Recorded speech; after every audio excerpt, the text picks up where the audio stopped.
we constantly see these questions, and I see them here in the chat as well, is when we talk about one-click unsubscribe requirements, this is for the headers in or list unsubscribe headers.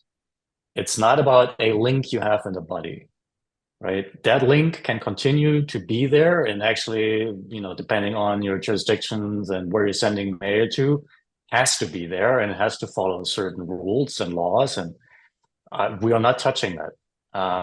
That can link to a page, that can link to your preference sender, whatever is allowed by law.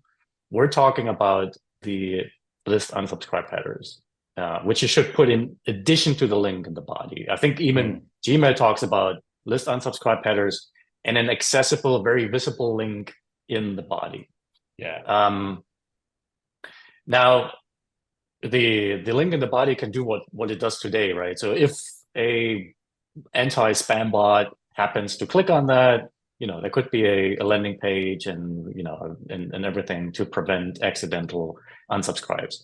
The RFC 8058 was specifically designed to prevent that, because it does require a post request. And technically, if you're running a server which supports or serves the unsubscribes, it's in a way very easy to get a HTTP GET request, serve up a page for a user to click on things.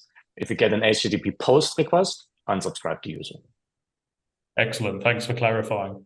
One more point. I know going back a couple of years now, Yahoo introduced one-tap unsubscribe functionality as part of the mailbox interface.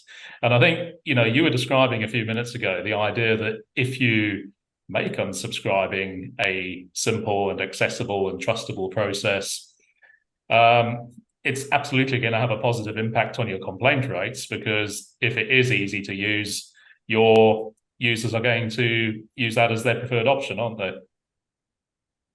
Yes, and totally. And we see this in the numbers as well. We say roughly 40% or so of what we call spam votes, like when people click on this is spam button, we consider them not useful.